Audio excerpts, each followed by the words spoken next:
Hola, soy Fabi y en este video les voy a compartir el último capítulo de la historia del mueble francés con su resumen de estilos. Esto se los recomiendo especialmente a los que han venido viendo todos los capítulos o a los estudiantes que necesitan hacer un resumen sobre la historia del mueble como materia, especialmente en este caso los estilos franceses, y que si recién ven este primer video como historia del mueble, les recomiendo empezar viendo toda la secuencia anterior. Entonces, este resumen de estilos que va a abarcar desde la Edad Media hasta el Napoleón III. Ahí tienen toda una cronología de estilos. La habitual que usamos siempre es esta, pero esta es otra más que anexé para que vean que también los franceses a la etapa renacentista le llaman alta época y la dividen en italiano, en más antiguo, que también la alta época se relaciona al final de la Edad Media, que está Luis XIII, después el Luis XIV, el Regence o Regencia Francesa, Luis XV, una transición a Luis XVI que se da específicamente en cómodas y en alguna tipología de mueble, el directorio consulado, el imperio, la restauración de Carlos X, el Luis Philippe y el Napoleón III. Todos estos estilos, sacando el Art Nouveau y el Art Deco, que siempre menciono que son estilos internacionalmente de diseño para toda Europa, esta es la secuencia que llevan los estilos franceses. Todos los capítulos están en este canal. La habitual es este tableau de style que estuvimos utilizando al inicio de los videos anteriores. Aquí tienen otra cronología si quieren comparar con fechas y reinados. Y comencemos con los muebles de guardado, un cofre. Recuerden siempre que el cofre es de tapa plana. Al ser de tapa plana, permite apoyo también. Son para todo uso, se guardaba de todo acá, es el mueble medieval y su característica es, presenta madera de roble con herrajes de hierro forjado aplicados sobre la madera. Le falta el cartucho de cerradura o el herraje de apertura. Eso se ha perdido, pero es original de época. Casi todos estos muebles provienen de finales del siglo XIV o principios del XV, no son de la Edad Media más antigua. Recuerden que la Edad Media son 11 siglos. Y en este caso particular vemos que tiene 4 patas en esquina o en ángulo y era un mueble muy utilitario. Otro modelo, y yo insistí mucho con esto, es el que tiene cartuchos, no solo con heráldica medieval, sino con la talla pergamino, que es eso que ven ahí con rayitas, que recuerda cómo plegaban los cueros, los pergaminos, para poder después utilizarlos los monjes en la escritura de los códices manuscritos. Entonces, por un lado tenemos el modelo con estos firuletes que recuerdan todo el repertorio cristiano de la vid, los arcillos de Parra, y por otro lado algunos modelos con heráldica medieval o con cartucho pergamino. En cambio, en el Renacimiento ya aparece la misma tipología de cofre, falta un trecho para tener, vieron, armarios, por ahí estamos solamente guardando las cosas en este tipo de muebles, aparece la talla de bulto, la talla que proviene del gusto grecolatino, inspirado por el Renacimiento italiano, que entra a la corte francesa de Francisco I, y aparece, ve todas las arcaturas de medio punto, columnas, pilastras, capiteles corintios y relieves con escenas, en este caso, los trabajos de Hércules. Entonces, como tipología de mueble sigue siendo un cofre, pero varía en el decorado. Ya a partir de Luis XIII incipientemente aparece el tema de la cómoda, un mueble que tiene cajones, aunque yo en la secuencia anterior, siguiendo los capítulos, destaqué más el tema a partir de Luis XIV, a pedido de la madre de Luis XIV, Ana de Austria, que le pidió a su banista personal que le hiciera un mueble más cómodo que andar levantando la tapa del cofre. Y le propuso, ven, un mueble con un frente y cajones. En el caso particular de Luis XIII se destaca el uso de estas maderas de nogal oscuras, la abundante talla, especialmente las columnillas con, en este caso, salomónico, y los pies en media cebolla, que ven aquí, y unos rombos, o losange, como llamamos con el término francés.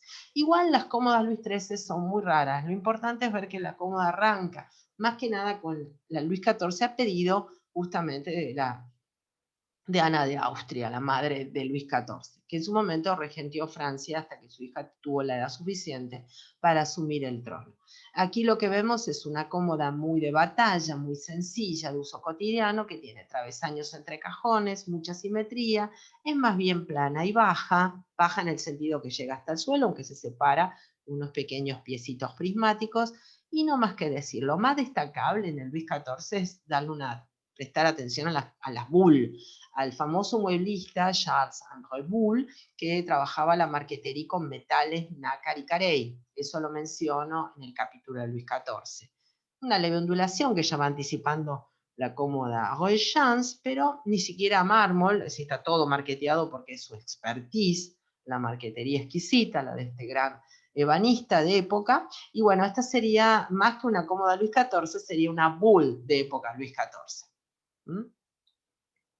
Pero sí ya, y acá destaco cuando les enseño a mis alumnos en clase, es empezar a pensar en la cómoda ya con un estilo definido en el Roy-Chance francés, donde el duque de Orléans regentea por 8 años Francia, y ahí se imponen cambios. En esos cambios aparece esta cómoda con diseño frontal en ballesta. La ballesta es esa forma que recuerda el arma para tirar flechas. Y ese diseño en ballesta con curvaturas ondulantes que ven arriba es la característica del Roy-Chance o cómoda Roy-Chance. También podemos agregar las españoletas, los adornos superiores de esquina, más los sabots, los apliques en los pies, la cabriolet que se transforma en la galvo, la pata más larga, y simetría en los adornos, en los cartuchos de cerradura del mármol, la elección del ebanista, no hay una regla fija en cuanto al color. Esta sería la cómoda Roy-Chance, en ballesta, llegando casi al suelo, con 3 cajones y con estos adornos metálicos. Aquí tenemos otra donde ya aparece la ballesta, el diseño en ballesta, con un cambio un poquito más de panza. Esa pancita anuncia la bombé de Luis XV, pero el Luis XV va a tener una diferencia muy notoria. ¿Cuál va a ser ella? Va a ser una cómoda alta. ¿En qué sentido alta? Se va a separar del suelo. No me remito a la altura donde se apoya el mármol. Todas tienen una altura entre 85 y 90, pero esta diferencia, que se las voy a señalar acá, ven, esta diferencia, sacrificando un cajón, es lo que hace que este mueble se inserte dentro del gusto de la época del rococó francés o rocaille. Siempre hablamos del mueble Luis XV. En el capítulo Luis XV explico bien por qué se llama rocaille, rococó, y que los franceses no tienen muebles rococó, tienen muebles Luis XV, inmersos en la etapa rococó, primera parte del siglo XVIII, después de la Regence del Duque de Orléans. Bueno, ahí tenemos entonces asimetría en los manijas, en los adornos, pero rinde simétrica, marquetería floral y diseño bombé. ¿Ok? Diseño bombé contra el diseño en ballesta de la anterior. La anterior tiene un diseño de triple ondulación similar a la ballesta. En cambio, esta tiene un diseño bombé. No tiene travesaños entre cajones, mármol oscuro y un detallecito muy puntual, que toda la marquetería de la pata es en diagonal. Siempre es una constante en el mueble de Luis XV. Marquetería muy fina. Otra más son todas estas de anticuario, de museo, les diría, de los célebres Rissener, famosos mueblistas. Siempre prefiere el mármol oscuro de color más intenso, el Luis XV, contra el XVI, que va a llevar un mármol más claro. Hay excepciones, por supuesto. Entonces tenemos bombé, sin travesaño entre cajones, marquetería floral, diagonal, marquetería diagonal en las patas, y todo lo que ven en adornos o apliques, sabot, españoletas y adornos frontales, es de tipo rocaille o rococó, asimétrico. En cambio, la Louis XVI lleva, ven, un diseño a la griega. ¿Por qué? Porque arriba tenemos el friso. Entonces, a la griega es porque tiene el friso arriba, recordando los monumentos célebres, las construcciones griegas de época, y tiene también las manijitas características o los tiradores, que son argollitas pivotantes. Después todo el repertorio decorativo que ven en bronce, tanto las españoletas como las guardas decorativas, son de gusto grecolatino. Hay estrías también, hay estípites, que son esos conitos invertidos como pies, y el mármol debería ser claro. Acá, bueno, el ebanista le puso oscuro. Entonces, esta es la Louis XVI. Fíjense que no hay travesaños entre cajones, lo que indica que ahora van a volver, aunque no les hace falta, en el directorio, para darle más, un formato más estructural a la cómoda. Entonces, acá lo que tenemos es una cómoda directorio, posrevolucionaria, ese primer estilo no monárquico, que lleva el concepto de ala griega, pero lleva travesaños y lleva otro tipo de herrajes de tipo más cuadradito rectangular. Aparecen también los losanges o rombos, en este caso como a la altura de lo que sería la españoleta, ahí ven, ahí se ve los losanges o los rombitos, y mucha severidad y rectitud. Muchas llevan, inclusive acá llevarían como una galería de bronce, bagueta, bueno, en este caso no, es fluctuante, es un estilo en época revolucionaria, imagínense que no es una época muy buena para andar encargando piezas de muebles porque hay mucha pobreza y descontrol en Francia. Ya después en época de imperio, en época napoleónica, a partir del siglo XIX, todo el resto de cómodas francesas de los estilos que nos quedan, imperio, restauración, Louis Philippe y Napoleón III, son todas planas y bajas.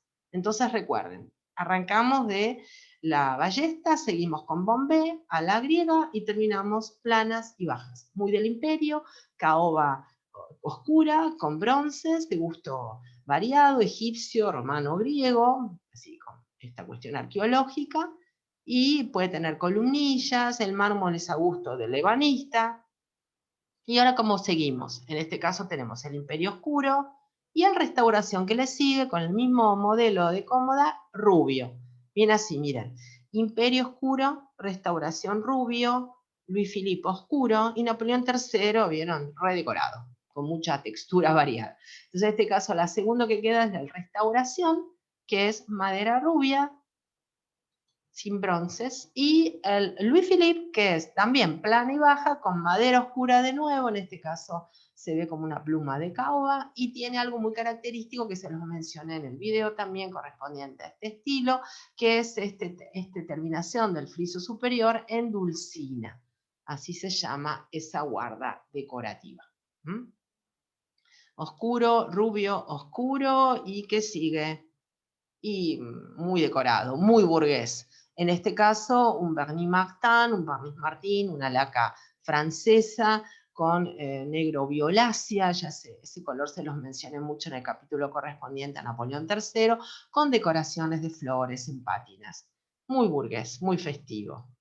Entonces vamos a repasar de las del siglo XIX, Imperio, Restauración, Louis Philippe, Napoleón III. Se distinguen bien, ¿no? Bueno, y para completar el Napoleón III, una que está imitando, como le corresponde a estos estilos burgueses, estilos pasados, una Luis XV Bombay. La única diferencia es la terminación superficial que se le da con toda esta decoración de pátinas, laqueados, barnices, en fin. Vayamos a los asientos. De la Edad Media, la célebre cátedra medieval. Un asiento muy sencillo, recto, poco cómodo, pero práctico porque también se tenía un cofrecito debajo del asiento. Siempre con cartuchos tallados, los cartuchos son estos recuadros, que pueden ser o de talla pergamino o goticista. A veces vienen con docelete, otras veces no, pero es un asiento muy severo, con un respaldo recto y plano. Entonces, la cátedra medieval, la caquetua renacentista o la caqueteuse, la silla de conversación que yo presenté en el Renacimiento, con asiento trapezoidal y respaldo alto y estrecho, simulando el remate de un edificio con elementos grecolatinos, columnas, arcos, bóvedas. Y abajo sigue la tirantería, es en diagonal, en trapezoidal también. Lo más destacable de la caquetoire o caqueteuse, que significa silla para cacarear o para chumear, así atribuían la actividad de las mujeres en reunión, ellos, no yo, es lo que ellos decían que era la silla para cacarear o para chusmear. La caquetoire o caqueteuse es que tiene asiento trapezoidal, y adivinen por qué, y por la moda femenina. Entonces, más que silla sería silloncito, porque tiene apoyabrazos, pues se le llama silla caquetoire. Se impuso en todos los renacimientos, incluido en el inglés, en el Tudor. Esta francesa, bueno, la caquetoire, y completando el Renacimiento, por supuesto, algo venido de Italia y derivado de la curul romana, y eso lo vimos en el Renacimiento, la silla Savonarola plegable con barbillas y la silla X dantesca. Ambas tipologías provienen de la curul romana transformada en el Renacimiento italiano y no hay un corte en el Renacimiento que no quiera decorar sus salas con este par de sillas o silloncitos de espíritu greco-latino.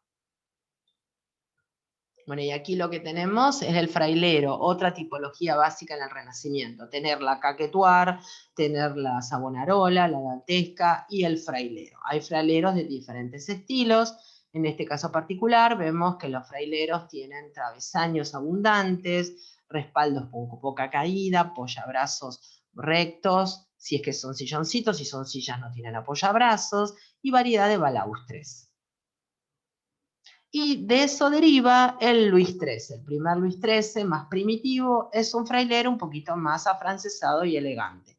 ¿Y qué tiene de característica el Luis XIII? Que es inamovible, que si tienen que mirar de la cintura para abajo ahora, de la cintura sería a partir de acá.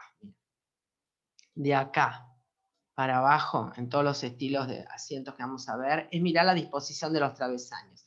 Esta lleva, miren, la H que vemos acá abajo, y una chambrana o travesaño delantero. Si dicen chambrana, no digan chambrana delantera, es redundante, digan o travesaño delantero o chambrana. El Luis XIII, y siempre es así, lleva tirantería en H con chambrana o tirantería en H con travesaño delantero. Las cuatro patas pueden ser iguales o no, es el estilo francés que va a llevar las patas traseras desiguales, pero después a partir del que sigue Luis XIV hasta el Luis XVI, las cuatro patas van a ser iguales, según el estilo en cuestión. Lleva pies de cebolla, media cebolla, los balaustres pueden ser salomónicos, corolíticos, en bolacha, balaustres en balaustres, combinando diferentes formas, eso no importa. Lo importante es que tenga H y delantera. Y, por supuesto, tapizados en terciopelo rayado, labrado, a veces los apoyabrazos son rectos, otras veces son ondulantes. Vamos a ver en qué se deriva esto, porque esto es un frailero, en realidad, poco cómodo. Vamos ahora a conocer el primer sillón en la historia del mueble francés, llamado con su nombre, fauteuil, aparece la palabra, inclusive para definirlo, es mucho más cómodo, tiene caída en el respaldo, se inclina el respaldo un poco para atrás, tiene apoyabrazos curvos, y el Luis XIII, ¿por qué es Luis XIII? Tiene tirantería en H y chambrana. Después, bueno, las patas traseras son prismáticas, las delanteras son balaustradas en balaustre. Cuando uno dice balaustrado en balaustre, es cuando se combinan diferentes formas, dados, anillos, estípites. Cuando uno habla de balaustre salomónico, es el que tiene, vieron, en la forma así trenzada. Cuando uno habla en bolachas, tiene pelotitas. Bueno, son variados, no hay una regla fija. Y tampoco es condicionante esto, miren, que el asiento esté unido entre asiento y respaldo. A ver, se los voy a señalar. Esto no es condicionante, tampoco es condicionante cómo termine arriba el respaldo. No, no, no. Lo condicionante es esto de acá abajo, ¿ok? Bueno, y con respecto a los apoyabrazos, caen directo en la pata delantera, ¿no? A plomo en la pata delantera.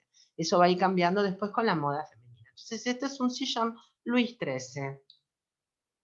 Tenemos aquí otra variante, una silla Luis XIII, y una variante en cuanto al tema de torneo, ¿sí? H y delantera, ya saben. Elo de mutón, ahí está la palabra, el cornamento, la osamenta de carnero, que lo va a compartir con el Luis XIV, y esto es haciendo alusión a los cuernos de los carneros de montaña.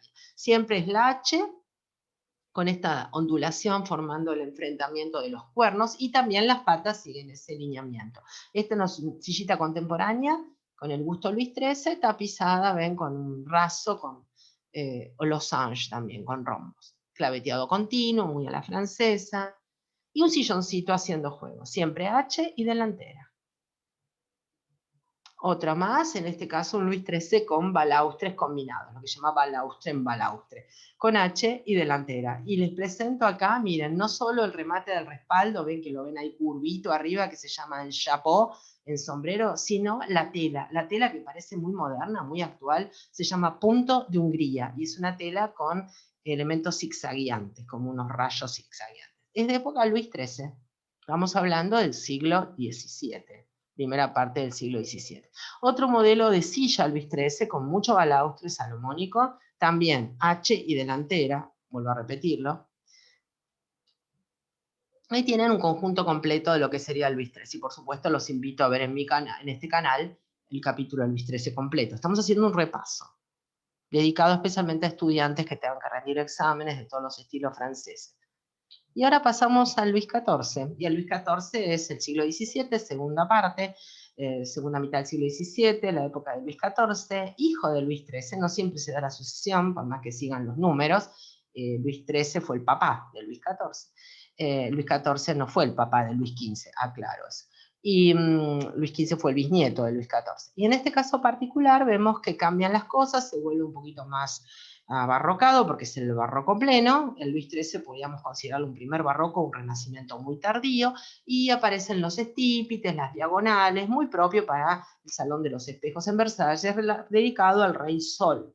Él se autodenominaba Le Roi Soleil. Y ahí tenemos un primer inicio, una transición entre el Luis XIII y el Luis XIV, donde lo primero que hacen es sacarse el travesaño de encima, el travesaño delantero de encima, la chambrana. Y tenemos un Luis XIV primitivo, nunca el Luis XIII. El Luis XIII tiene chambrana, o travesaño delantero, tiene balaustres combinados, las cuatro patas iguales. Ya arrancamos con las cuatro patas iguales. Recuerden que el Luis XIII es el que puede tener las patas diferentes, y el resto es igual de lo que vimos anteriormente. Lo único que cambia es que le sacamos una pieza. Pero esto no puede ir a parar a la Galería de los Espejos, es muy rústico para el gusto de aquellos tiempos. Así que vamos a ir evolucionando hacia un Luis XIV más definitivo. Seguimos viendo actualmente, hay silloncitos así. Luis XIV, fíjense que tiene H, pero no tiene delantera, y ya tiene estípites. Los estípites son estos conitos invertidos en la pata delantera, ¿no? Aunque Luis XIV los va a trabajar de forma cuadrangular. Y ahí está. Este dibujo nos muestra cuál es el Luis XIV definitivo. 4 estípites prismáticos o en forma de obelisco, invertido hacia abajo, y una tirantería en diagonal. ¿Vieron? No en O de mutón, porque el O de mutón es en H. En diagonal, con el encuentro, choque de 4 volutas en el medio. El resto, ¿vieron? Si termina en chapeau arriba, separado o no, no importa. Los apoyabrazos curvos, sí, caen a plomo con la pata delantera, así que ahí tenemos el Luis XIV definitivo, aunque vamos a tener también el gusto por el O de mutón. Y este es el Luis XIII, para que no se olviden, miren, y no se confundan, será dorado, pero no va para la Galería de los Espejos, porque es Luis XIII, todavía tiene mucho balaustre, y es dorado, es de pompa, tiene cebollas todavía, medias cebollas, y tiene la chambrana, pero es de lujo, porque es dorado. En cambio, este es el de pompa Luis XIV. Siempre se habla de pompa cuando son dorados. ¿Ven? Diagonal, diantería en diagonal, que se choca en el centro, levanta, no es que queda plana, y 4 estípites, apoyabrazos curvos, caen directamente en la pata delantera o a plomo con la pata delantera, y el resto, si está separado, no el asiento del respaldo, si termina curvo el respaldo, no importa. Siempre sí, respaldos planos, ¿no? A la reina. No curvos, eso, lo de lo curvo empieza en el Luis XV. ¿A qué me remito a lo curvo? En el formato que tiene el respaldo, no, si abrazan la espalda. Aquí tenemos uno en venta en un anticuario, miren, bien Luis XIV, perfecto. Les cuento algo, no sé si notaron que la cintura, donde va el asiento, está cubierta, no se ve madera. ¿Entienden lo que les digo? Acá no se ve madera, después empieza a aparecer la madera. Aquí no se ve la madera en esta sección, está todo cubierto con tapicería. Eso es un detalle importante. Ahora vamos a borrar y pasemos al siguiente. Entonces, Luis XIII de pompa, Luis XIV de pompa, siempre es de pompa Luis XIV por lo general, y vemos aquí la silla O de mutón, Luis XIII, sin duda, travesaño delantero. En cambio, miren, una Luis XIV, en realidad un silloncito Luis XIV O de mutón. Hay O de mutón en Luis XIV, sí, y no es de transición ni primitivo, es de los que son consagrados junto con la otra tipología que vimos. Pero no tiene delantera. Y hay combinaciones raras, miren, porque le agregan los 4 estípites de tipo piramidal, pero le agregan el O de mutón con la H en vez de la diagonal, con las 4 volutas. Tiene capiteles como pie, ya no más cebollas. Y aparece, por supuesto, viene un tapizado rayado con arabescos, una especie de brocato. Otro modelo, O de mutón Luis XIV. Y ahí tienen un conjunto de una mesa de rime con estípites y toda la diagonal en los travesaños y un par de silloncitos abajo que combinan, ven, el estípite con una no de mutón que se va deformando, ¿vieron ya cómo se deforma? No llega a ser la X, pero bueno, se pueden tomar esas licencias. Acompañan el conjunto, hay unas torchères, un gabinete, unos tapices, y estamos comparando asientos, por eso no les presto mucha atención a otros muebles, así no se hace demasiado complicado. Y ya entramos a Regence, a la época del duque de Orleans, la regencia antes de que asuma el trono Luis XV, el bisnieto de Luis XIV. ¿Y qué tenemos acá? El cambio de pata, ya no más balaustres, ya no más estípites, tenemos pata cabriolet, que se anticipa a Luis XV, pero esta pata cabriolet tiene algo puntual, que no siempre se da, pero sí se da es Regence, que es el sabot de ville, la pezuña de cierva, que vemos ahí abajo. Esa pezuñita acá de cierva, tiene que ser de cierva hembra, cierva me refiero al animal, con ese. Y la cabriolet con pezuña de cierva puede tener también cabollón, eso anticipa Luis XV, puede tener travesaños o no, se los puedo quitar. Y si tiene travesaños son en diagonal, ondulante y plano, no pega el choque de las cuatro volutas arriba. Por supuesto, puede caer adelante el apoyabrazos, pero también se puede retraer, anticipando Luis XV, es un estilo transicional. Entonces, que tengo travesaños que no los tengo, que los apoyabrazos se me retraen o no, pero lo que tengo una constante es que tengo cuatro cabriolets, que le puedo agregar sabot de ville o puedo agregarle cabollón. Después lo mismo, si termina rematado arriba en curva, si se separa o no esta parte, no importa. Y algo muy interesante, ya aparece la cintura mostrada ahí en madera. Claveteado continuo y si aparece la cintura, ondula solamente hacia abajo. Para no confundir con el Luis XV. Igual el Luis XV jamás tiene travesaños. Y el Luis XIV no tiene patas cabriolet con sabot de ville. El sabot de ville es exclusivo de la Regence, pero no siempre está. Ahí tienen otro Regence o regencia francesa, que lleva cuatro cabriolets, cabollón, sin travesaños, ondulación solamente abajo en la cintura, apoyabrazos retraídos en este caso, y arriba, bueno, tenemos el respaldo a la reina, que es plano, pero tiene un formato ya con una leve curva. Igual no va a llevar todo el movimiento que lleva Luis XV. ¿Por qué no es Luis XV? Porque Luis XV no tienen esos adornos y no lleva la cintura recta arriba. A ver, se lo señalo, porque se puede confundir. Ahí. Esto no es recto, es ondulante también en el Luis XV. Y aparte, el asiento tendría un formato un poquito más femenino. Ahora, ¿qué comparte con el futuro Luis XV? Que se retraen los apoyabrazos, que no tiene travesaños. Eso ya, y que tiene cabriolet y cabollón. Eso comparte con el Luis XV. Es un estilo transicional.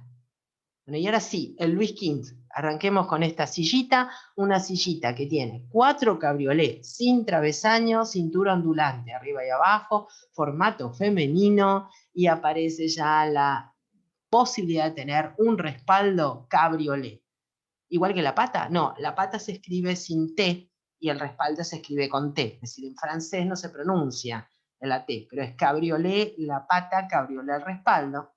Y si es la pata se escribe sin T, y si es el respaldo se escribe con T al final, y no se pronuncia. ¿Y qué es el respaldo cabriolet? El que pega, vieron la forma de la espalda. Más allá del formato que tenga ondulante, en forma redonda, eso no importa. Ovalada, cuadrada. Lo importante es que tiene una curva, no sé si la ven. Tenemos a la reina y cabriolet. A la reina es recto, es chato, plano, y esto ven, ahí pega una leve curvita y la espalda se adapta a ese formato. Así que son respaldos curvos acá, en ese aspecto. Bueno, eso también se explica en el capítulo correspondiente. Estamos haciendo un repaso. Y ahí tenemos actualmente sillas fabricadas ahora Luis XV. Estas son a la reina. ¿Por qué? Porque el respaldo está plano. Más allá del formato, que tiene un formato femenino.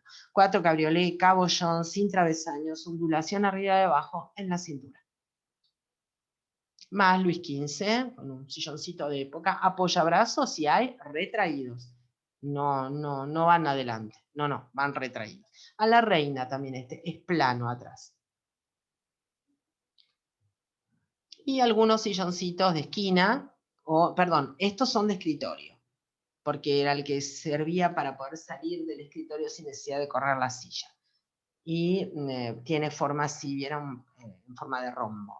Tiene 4 patas cabriolet, ondulación arriba y abajo en la cintura. Como tiene un asiento esterillado, que es como una especie de bastidor, no puede ondular el asiento, pero sí ondula la moldura superior. Siempre se las ingenian para que termine ondulante arriba y abajo la cintura. Con respecto a los cabochons, se vuelven prácticamente ya tan estilizados que no se nota el rulito, pero bueno, siempre la combinación. Y ahí tenemos lo que sigue, el Luis XVI, que por supuesto, igual que el Luis XV, no va a tener travesaños, sacando excepciones en alguna tipología de mueble de guardado, tiene 4 estípites. Como los de Luis XIV, no, cilíndricos, sin travesaños, 4 patas iguales, y va a tener, vieron, los apoyabrazos levemente unidos con la pata delantera, porque la moda lo exige, pero no los van a retraer como en el Luis XV. Pero los van a tener que tirar un poco para atrás porque si no la falda no entra acá. La mujer con su falda enorme de la época de María Antonieta no entraría acá. Puede tener un respaldo en forma cuadrangular o ovalada, que es una constante en el Luis XVI, puede ser cabriolé o a la reina. En este caso el formato ovalado es cabriolé y el formato cuadrado es a la reina, simplemente porque es plano. Nada más. Y cintura, la cintura es recta arriba y abajo. Recto me remito a esto, no si pega adelante un poquito de panza. Esto, acá y acá. Es recto, no ondula ni arriba ni abajo. Bueno, este es el Luis XVI, uno de los muebles más fáciles de reconocer. Ahí tenemos otro Luis XVI, 4 estípites cilíndricos, sin travesaños, cintura recta y arriba y abajo. Bueno, gusto por los galones, por el gusto neoclásico en las telas, en los decorados, en toda la parte de talla, bueno, en el dado con margarita de la pata. Otro Luis XVI, ¿ven? Con el clásico óvalo, y ahí aparece el dado con la margarita. ¿Ven lo que les digo? Que pega un poquito de curva adelante, pero es recto arriba y abajo en las 2 líneas que forman la cintura. Ahí se ve un detalle del dado, en este caso sin margarita, con una punta de diamante. Y ahí se ven los detalles decorativos de la silla, que pueden ser cuerdas, pasamanería, guilloquis, todo lo que sea repertorio grecolatino, grecas. Ahí se ve el detalle de la margarita en el dado, característica del Luis XVI. Ahí tienen nuevamente el óvalo, pero a la reina, porque es plano, es recto, no tiene, vieron, una curva que abrace la espalda. Pero si ven es recto la cintura, arriba y abajo son rectas. Bueno, otro Luis XVI, un silloncito levemente retraído para atrás al apoyabrazo. Otro más, un Luis XVI con el clásico óvalo a cabriolé, porque medio curvita, está como con forma el respaldo. Cintura recta arriba y abajo, bueno, la pata tiene dado con margarita, anillo y estípite cilíndrico, y abajo termina con una pequeña cebollita. Otro más, ¿ven? Silloncito Luis XVI tapizado actualmente. ¿Y qué pasó acá? Parece un Luis XVI, pero miren la pata trasera, es sensable. Entramos al directorio. El directorio lo primero que hace es conservar el resto, pero quitarle las traseras estípites y convierte a sables. Después se vuelve mucho más severo, a tal punto, es la época revolucionaria, que como Luis XVI va a tener las patas, por ahí la cintura, pero va a tener los apoyabrazos que directamente no se retrancan, a plomo con la pata delantera, sobre pedestal. Claro, si la moda femenina se volvió mucho más liviana, es el clásico talle princesa, que nos lleva a Miriñac. Que después el respaldo, que estamos acá, a la reina, porque es plano, termina la etrusca o no, es elección del ebanista. Las traseras son en sable. El primer modelo de directorio, porque va cambiando, es un estilo transicional que va directo al imperio, y retoma de vuelta el modelo de la curul romana, que es esto de la doble arcatura, como recuerdan, la Savonarola y la dantesca, pero las traseras son en sable. Después aparece en el directorio el gusto por el losange, las antorchas, los haces atados con segures o con medallas, este decorado que está acá adelante, ¿ven? Volutitas, y las antorchas como vemos acá en el respaldo. Bueno, el directorio entonces está medio camino entre el Luis XVI y el Imperio, y las patas traseras son en sable, ¿ven? No es Luis XVI, es directorio. Si fuera Luis XVI, retraería un poco los apoyabrazos y tendría las 4 patas iguales, y ya sería un Luis XVI, pero en este caso es un directorio. En cambio, el imperio va a combinar esa masividad de la madera plana con bronces de tipo arqueológico, tanto egipcios, romanos, griegos. Va a tener garras, aunque el directorio a veces lleva también garras, y va a llevar, vieron, esa severidad propia del imperio. De paso acompañamos con telas que tienen que ver con los laureles napoleónicos, y si le sumamos una abeja mejor, la abeja napoleónica.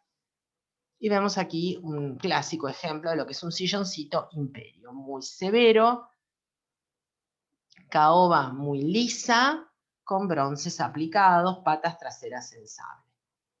Otro modelo más, un poquito más, diríamos, festivo, con mucho dorado, pero muy severos, son muy rectos. No hace falta retraer apoyabrazos porque la moda femenina no me lo exige. Esto sería una bergère. ¿Se acuerdan de la bergère? Almohadón suelto, butacón cómodo, apoyabrazos relleno. Detalle de los cisnes y todos los bronces que se aplican en el imperio. Los cisnes son del imperio. Y ya pasamos al estilo que sigue, el restauración, que lleva madera más clara, no lleva los bronces, sacando excepciones muy limitadas, lleva más bien marquetería y lleva características del siglo XIX. Patas en consola delanteras, traseras en sable, apoyabrazos en ménsula y a veces la combinación de la góndola también, esa especie de respaldo que se abraza al asiento. Y inclusive destacan bastante la unión del chasis del asiento con las patas. Entonces este es el restauración, madera clara, ¿ven? Un canapé restauración y un Louis Philippe. Al igual que las cómodas, ¿viste? Vieron que decíamos rubio, oscuro, rubio. Bueno, acá venimos con el rubio del restauración y el oscuro del Louis Philippe. Y el Louis Philippe va a sumar la pata en consola o en rana, que es la que lleva la voluta acá atrás, va a sumar variedad de respaldos, entre ellos la cruceta romana, y siempre estamos en el siglo XIX, patas traseras en sable. Bueno, los asientos, vieron, se embuten, no están claveteados continuos, corten la rodilla como hacían los ingleses, acá aparece nuevamente. Entonces tenemos, ven, del imperio, que veníamos con la madera tan oscura con los bronces, no tanta severidad, pasamos a restauración, que es una variante del imperio rubio, sin esos bronces y ya con las nuevas características del siglo XIX, apoyabrazos en ménsula, respaldo a la etrusca, en góndola, y el Louis Philippe que se vuelve oscuro de vuelta, más burgués. Bueno, aquí tenemos un Louis Philippe muy clarito, con el gusto por el terciopelo rojo, y el Napoleón III, que es esta silla exquisita, toda hecha en papier-mâché, taraseada con nácar, que vuelve a tener travesaños simplemente por una cuestión estética, son tan delicadas. Bueno, el Napoleón III es el estilo más burgués al final del siglo XIX. Otro Napoleón III, con fuerte capitoné, y aparte los asientos son profundos para poder albergar el polizón que llevan las damas en su ropa, que es ese coso atrás que se colocan de alambre, para levantar la pollera. Y en este caso vemos un butaconcito Napoleón III, muy estrafalario. Cuando vean tanto taraseado en nácar y tanta combinación de capitoné profundo y ese color negro violáceo en la laca, es Napoleón III. Y de Napoleón III el gusto por los asientos complicados, ¿no? El tú y yo, o confidente, y el indiscreto, o sillón hélice. El reino de los asientos estrafalarios, como dije en el capítulo correspondiente.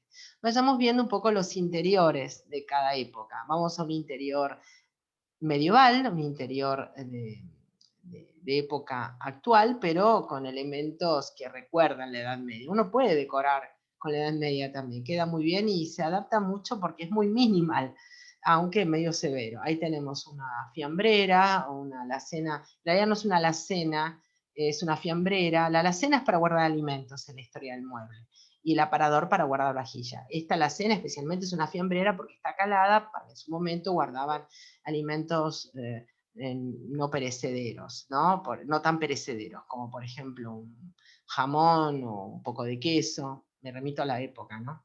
Hoy en día quedan simplemente de adorno esas esas anécdotas. Y bueno, está todo calado con tracería gótica, un ambiente con pisos de piedra, candelabros de hierro forjado, una cátedra al costado. Desde el punto de vista anticuario es inviable que una persona privada pueda comprar estos muebles porque están prohibidos.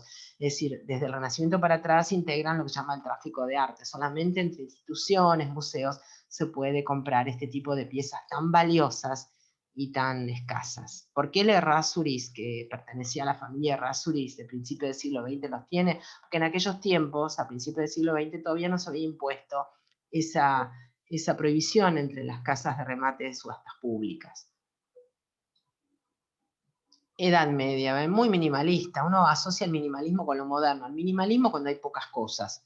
Y en la Edad Media es minimalista, un ambiente muy medieval. Paredes encaladas, enrasadas a la bolsa, aprovechando la última luz del día, haciendo unas bancadas de obra en asientitos para aprovechar la luz en la ventana. Mucha simpleza. ¿Ven? Otro ambiente más. Traté de seleccionar ambientes actuales que remiten a la Edad Media, especialmente en países europeos donde conservan la arquitectura de época. Donde se le puede agregar hasta una alfombra, vieron, de esterilla hoy en día. Bueno, ventanas y había cubiertas con vitrales geométricos. Y el Renacimiento. El Renacimiento tiene techos casetonados, gusto grecolatino, aplique de columnas, guarda, frisos, y pisos que están combinados de mármol en damero, que van en diagonal, o con algunas imitaciones de taraceas. Esto sería el Renacimiento. Esto también, ¿ven? Y esto ya implica hablar, vieron, del cambio hacia Luis XIII, donde se aplica más el gusto por las telas con terciopelo, por ahí se conserva el techo casetonado, la chimenea baja un poco de tamaño para hacerla más funcional, pero se conserva el uso, ven, de molduras grecolatinas, y en Luis XIII se aplican más tapices a las paredes. Y este es el techo casetonado, propio de todos los renacimientos, obviamente. Y esto ya en el Luis XIII, vamos a un ambiente re Luis XIII, se puede llegar a cambiar este casetonado, ¿ven? Por unas vigas paralelas a la francesa, alternadas con vigas maestras, pintadas de colores. En la Edad Media se utilizaban vigas también, pero no tenían este decorado. Y en la pared vemos una sucesión de cartuchos con arabescos y arriba retratos de época. La alfombra continua correspondan a esta época.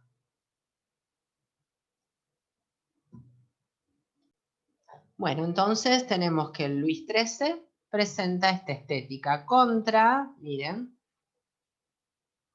esto también está camino al Luis XIII, contra esta estética más renacentista. Ven techos casetonados, muchos elementos grecolatinos en la arquitectura, columnas, frisos, chimeneas muy altas, pisos en damero, pisos trabajados con diferentes taraceas, aunque el piso en damero se va a conservar en el Luis XIII también. Es un estilo transicional al Luis XIII. Ahí tenemos otra imagen del Luis XIII en uno de los castillos del Loire, los castillos del Loira, donde la chimenea ya no es tan alta, como en el Renacimiento, que todavía se utilizaba, vieron, para colgar un caldero. Se hace más funcional la chimenea, aunque la chimenea acá todavía no es a la francesa. La chimenea a la francesa arranca en Luis XIV, retrayéndose para atrás. Entonces, todos tapizados con brocatos, con damascos, vigas paralelas. El piso no corresponde al Luis XIII, viene después, es un parqué. El parqué arranca ya con la etapa del Luis XIV. Y ahí tenemos un Luis XIII bien acabado en este dibujo, con el baldaquino entelado, todo con telas, con postes delanteros, tapicería en las paredes, pisos, la alternativa al damero podría ser, vieron, un piso de baldosa calcárea. Y el Luis XIV, indiscutible, el barroco, la fórmula típica del barroco.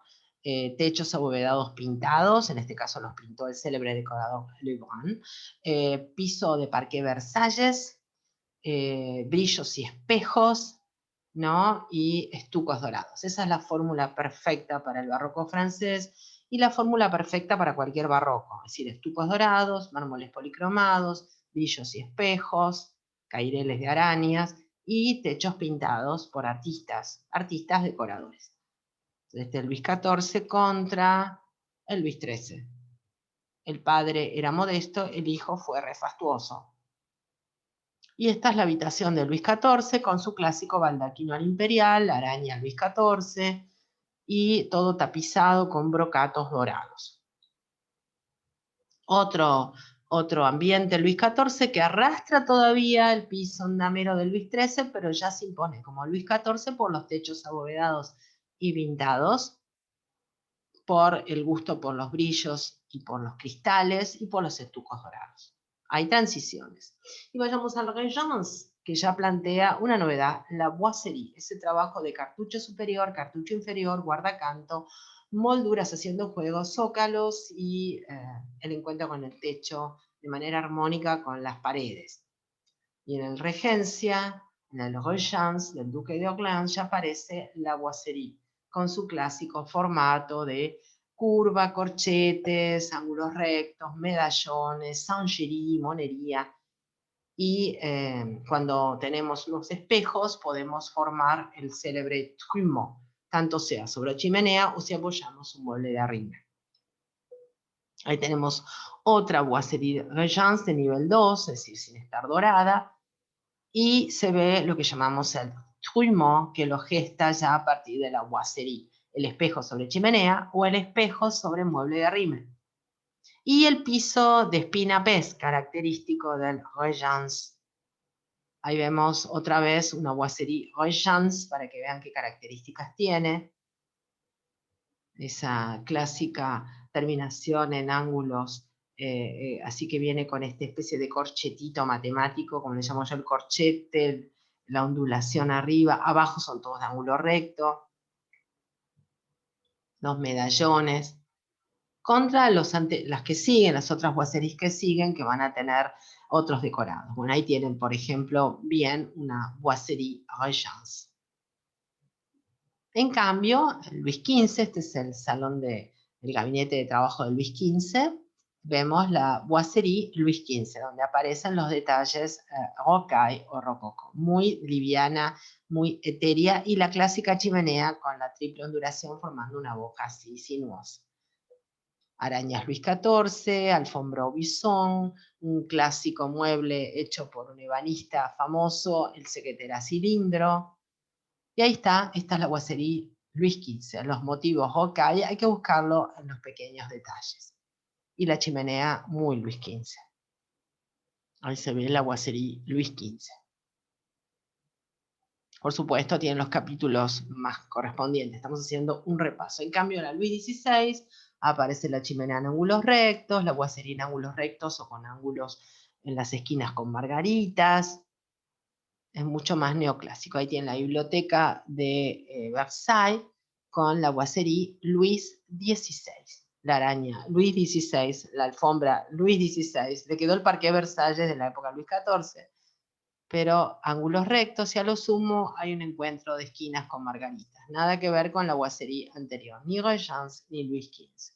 Ahí tienen la boiserie Luis XVI y en las esquinitas, vamos a señalarlo, ahí ven, se ve el ángulo así con una margarita acá dibujada. Ahí está.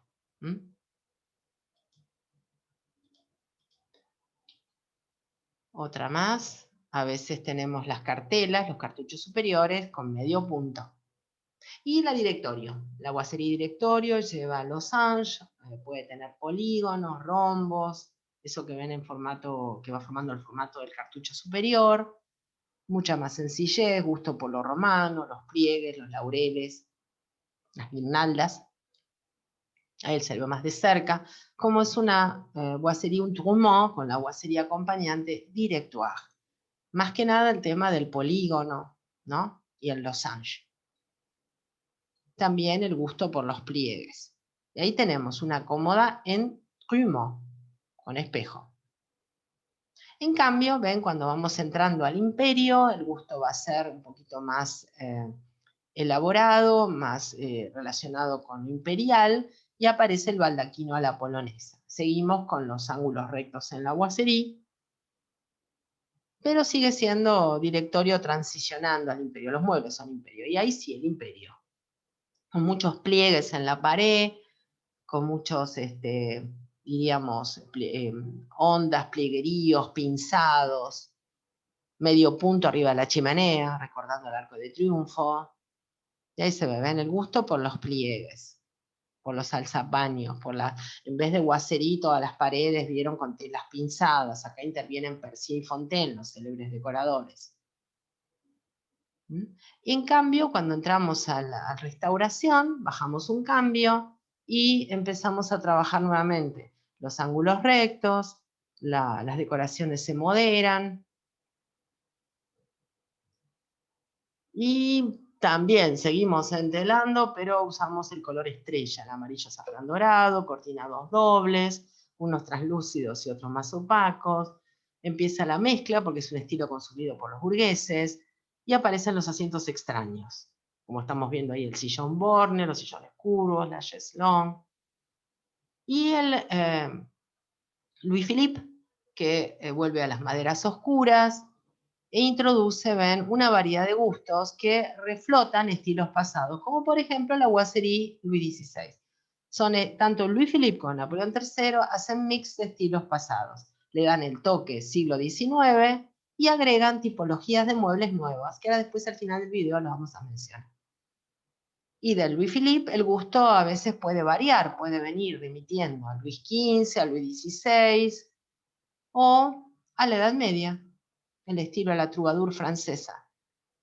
Esta parafernalia de estilos, estos mix, estos neos, estos revival, son característicos de ambos estilos, el Louis Philippe y el Napoleón III que estamos viendo acá, donde son estilos que mezclan los anteriores. En este caso, como les conté en su momento en el capítulo correspondiente, Napoleón III suma plantas de interior, muchos asientos, asientos estrafalarios, ¿ven? Muchísimos asientos, muchos puntos focales, muchos adornos, fanales, polleritas en los muebles, superabundancia decorativa, plantas de interior, en fin, es un gusto más que burgués.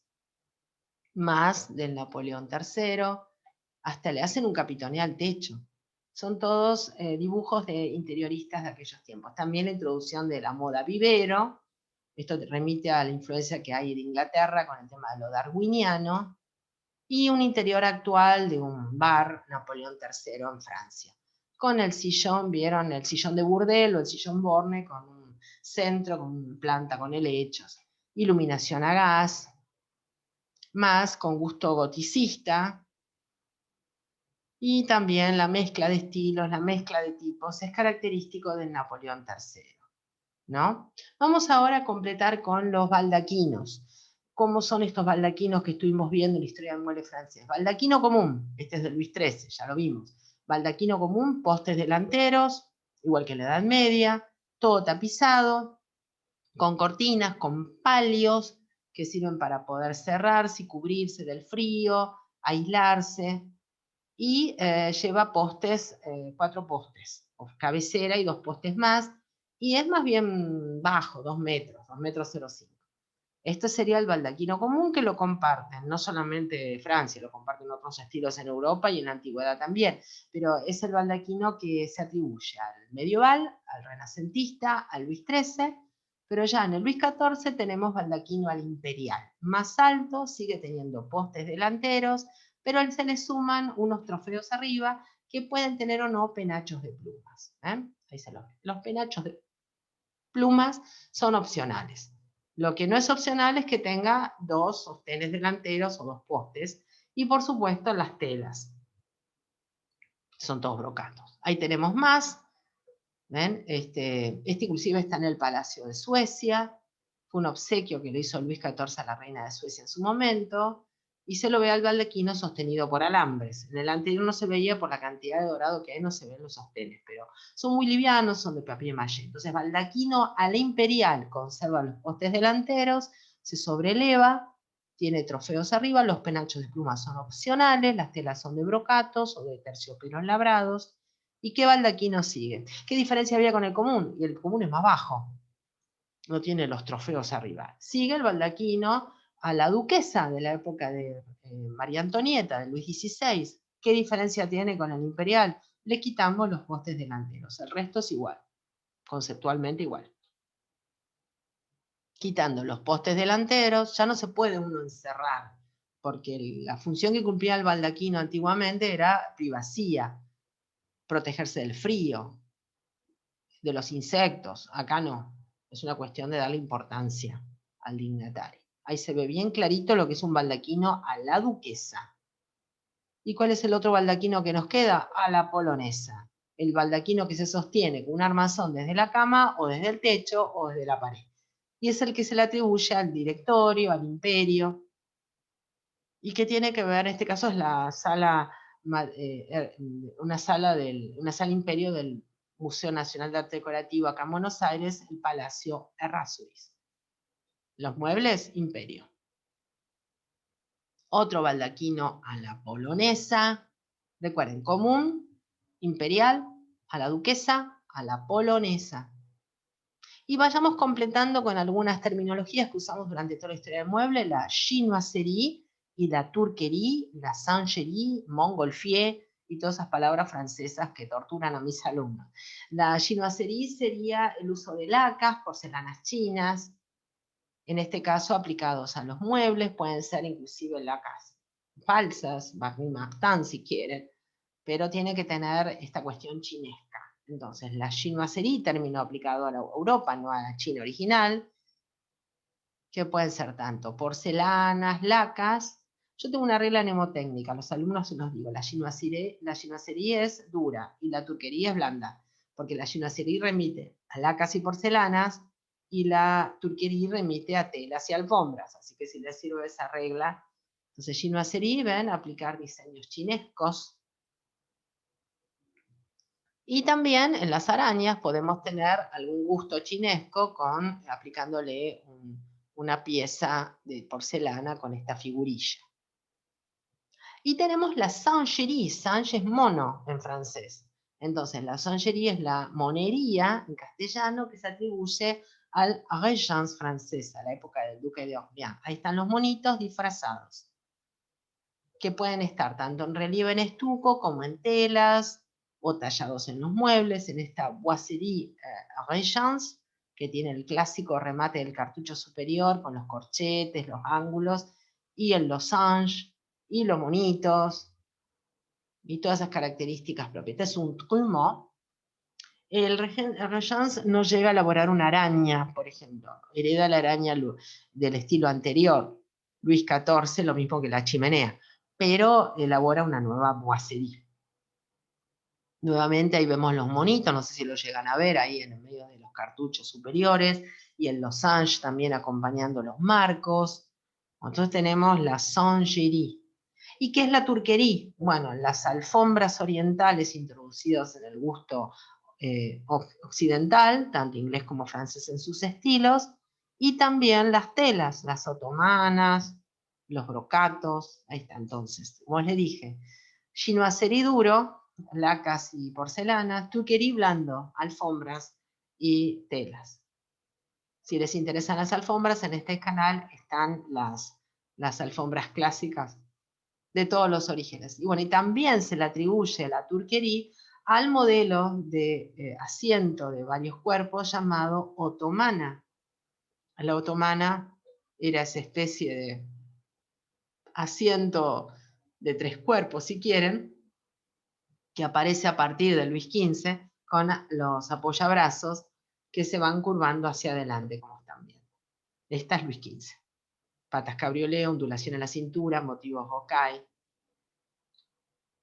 Y vamos a lo que se llama la montgolfier, que se impone en el siglo XVIII. Los hermanos Montgolfier inventaron el vuelo en globo aerostático. Se puso tan de moda en el siglo XVIII que este tipo de motivos con globos se copiaban en los mobiliarios, tanto en asientos como en telas. Entonces ahí tiene una imagen ilustrativa de quiénes eran los Montgolfier. Entonces recuerden, a la Montgolfier es esto, es hacer, por ejemplo, esta sillita Luis XVI, 4 estípites, cilíndrico, cintura recta, dado con margarita. Ven que el respaldo, que es a la reina, porque plano, tiene forma de globo aeróstato.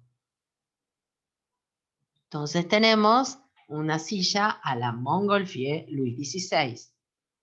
Y vamos también a mencionar y a recordar que era una prieuse, un reclinatorio, y que era una voyeuse, una mirona, en este caso Luis XV. La anterior corresponde al gusto del siglo XIX de Louis Philippe, goticista.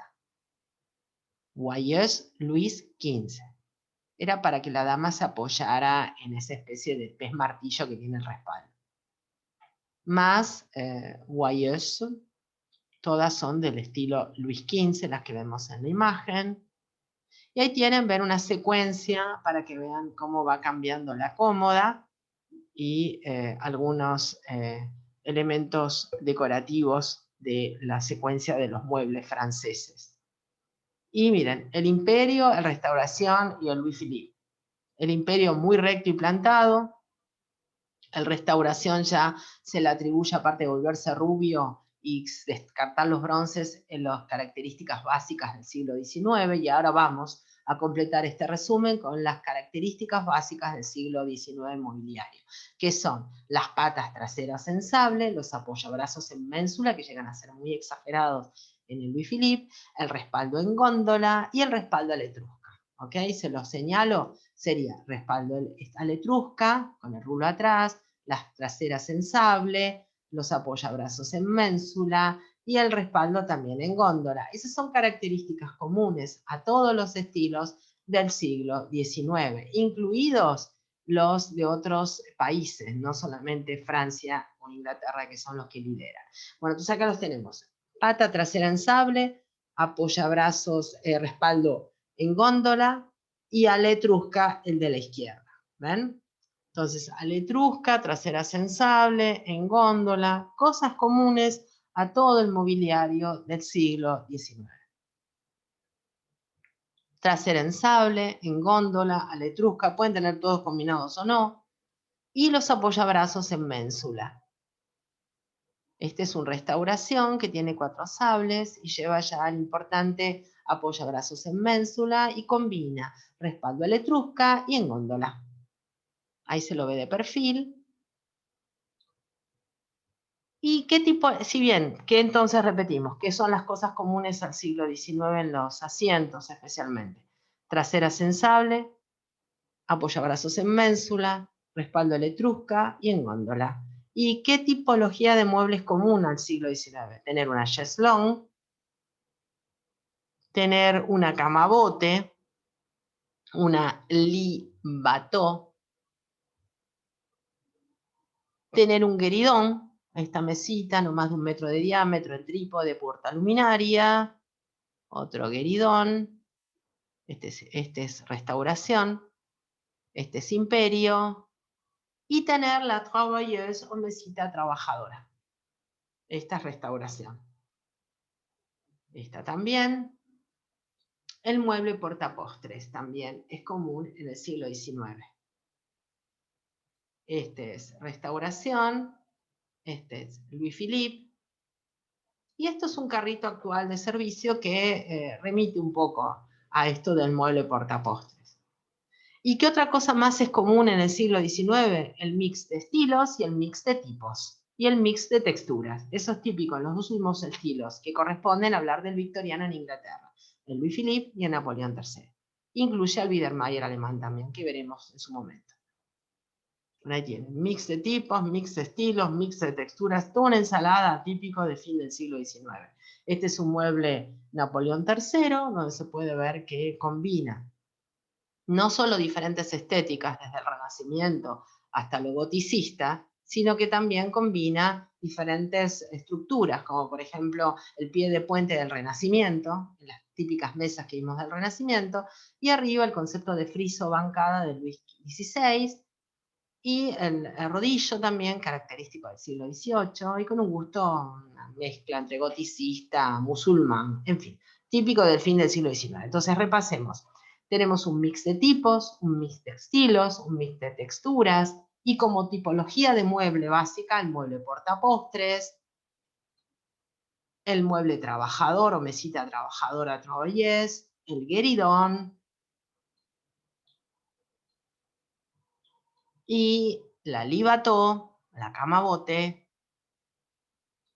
y la chaise longue. Entonces, esta tipología de muebles es básica en el siglo XIX y ya hemos visto el apoyabrazos en ménsula, el respaldo, la pata trasera en sable, el respaldo a la etrusca o en góndola. Eso es todo lo que se le atribuye al siglo XIX como características más notorias. Bueno, este es todo el repaso. Si entraron recién por el repaso, por ahí se perdieron un poco. Esto es dedicado a los alumnos de todas las escuelas de diseño, de decoración, de diseño de interiores o de historia del mueble, o los que necesiten tener un repaso de franceses, lo haremos también con ingleses, y les recomiendo que vean los capítulos correspondientes y van a poder aprovechar mejor este resumen. Igual que el capítulo de arañas, el video de arañas, que está todo resumido en las arañas francesas.